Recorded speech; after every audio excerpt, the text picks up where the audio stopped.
What is going on, everybody? I am back today to talk about a film that was released on VOD recently that I've had on my watch list for quite some time now. And the reason why I've had this movie on my watch list for quite some time now is because it stars Simon Rex, Ayo Edebiri, Jacob Elordi, just an incredible cast of characters. And I had not seen anything previously from this director, didn't really know much about them, and honestly didn't really know much about this movie. I hadn't seen a trailer for it, and I read some reviews of this, and the reviews for this movie are all over the place. There's people that have liked it, there's people that have been incredibly middle of the road, and there have been people that have completely and totally hated this.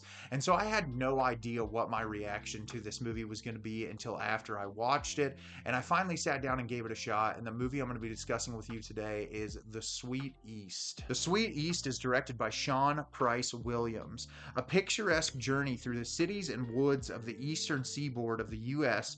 undertaken by Lillian, a high school senior from South Carolina. So, as I said, I was very excited to watch this movie because it has an incredibly stacked cast, and I was really hopeful that this was going to be a really cool, unique indie gem. And instead, this is one of the worst movies I've watched all year long. This is insufferable garbage that thinks that it's way smarter than it actually is. I feel really terrible for all the talent involved in this movie because this movie is just one of the most miserable watches I've had recently. I really don't have a lot to compare it to, and I'm going to try to break it down to the best of my ability today. So at the beginning of the film, we're introduced to Lillian, played by Talia Ryder, and she's on this trip with her class, going place to place, and she ends up meeting this group of guys and going with them to this bar.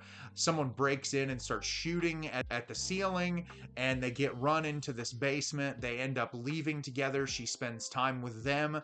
She finds out they're going to some political rally, ends up getting separated from them and meeting Simon Rex, who very early on we can tell his character is a white supremacist. He is a horrible human being who talks as if he's highly intellectual, but we can see through his mannerisms and the way that he treats people of color and the way that he talks about groups of people, where he'll just say like the most off-color comments about homosexual people and people of color, to where it's like blatantly obvious that he's a terrible person. And throughout the film, she's spending time with this character, eventually gets separated from him and gets casted on a movie set, and is just jumping from place to place to place. The film is attempting to be a satire on American culture and is trying to commentate on racism and homophobia and mistreatment of women and misogyny and all of these different ideas through this lead character's lens. So as I said, I thought this was the most insufferable garbage imaginable. The only positive I have to say about this movie is that for the brief time Ayo Edebiri and Jacob Elordi are in this, they do their best to give great performances. Talia Ryder does the best that she can with the material that she has given to try to make the performance good. Simon Rex is great as per usual, and that is as far as I can go with the positives. This movie is a dumpster fire. There is some nice cinematographical moments, but there's also some really nauseating moments where it feels like it was edited by a college student in a way that is not appeasing whatsoever. It felt kind of reminiscent of like Harmony Korine in moments, but I don't even say that in a positive way. Like the parts about Harmony Korine I don't like. And the movie is a narrative mess. It's trying to be surreal. It's trying to be abstract. But the problem is that the satire is so incredibly on the nose that it's irritating. And there's also sometimes where I feel like the film thinks that it's being satirical, but it doesn't come across that way. And it almost feels like it's promoting its negative ideals in moments, which becomes incredibly confusing as a viewer, because as someone like me, I love challenging art. I love movies that can make you think, and I love movies that can make you feel uncomfortable, especially when they're making you uncomfortable to make an incredibly powerful statement. But this movie, when it covers its topics of racism and when it covers its topics of homophobia or misogyny towards women, or any of these really important subject matters that we need to fix in our country. It just feels like it's so mishandled. Like the person who was writing the dialogue and trying to make it come across as satirical didn't know how to do it in a way that would be funny or poignant or that would resonate with you as a viewer.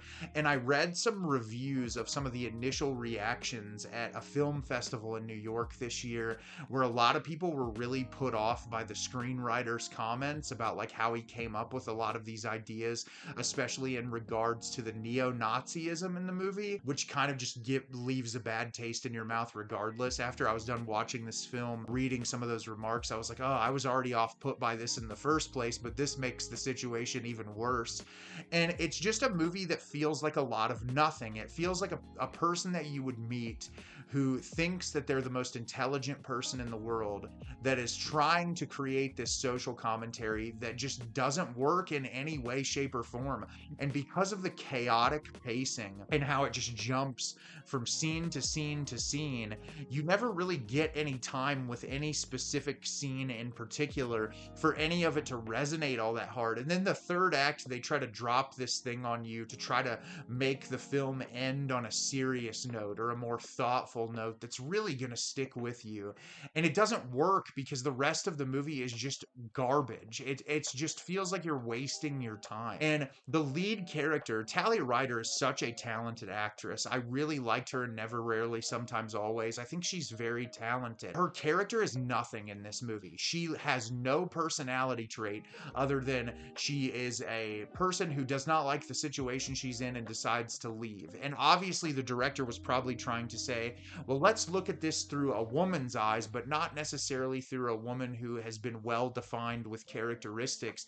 And instead, most of the movie is just her watching these men spew their ridiculous ideals and their thoughts to her, where she just kind of rolls her eyes. And that's the entire movie. Like, there really isn't anything super poignant or interesting about the dialogue. It's just like, wow, isn't this bad? Isn't this a bad part of our country? Like, when you're making a film like this, if you want it to be satirical or you want it to be critical of horrible things in our culture, do something that makes it interesting, or do something that opens up a dialogue, even if it's in comedic form. There have been plenty of movies in the comedic space critiquing our country and the issues with our country that are way more poignant than this movie was. And I just found myself ready for this thing to end after about the first 25 minutes. I somehow made it through the entire hour and 44 minutes of this absolute garbage heap. It is terrible. It is not worth your money. Just skip over this at all costs. So have you seen The Sweet East? Did you love it? Did you hate it? Leave me a comment down below and let me know what you thought. I thought this movie was horrible. I thought it was one of the worst things I've watched all year, and I would not recommend this movie to anyone. As always, if you can like the video and subscribe to the channel, helps me out a lot, lets me know the type of content you're looking for. I'm always putting out new material and look forward to getting more out for you in the near future. And as always, everyone, thank you so much for watching, and have a great rest of your day.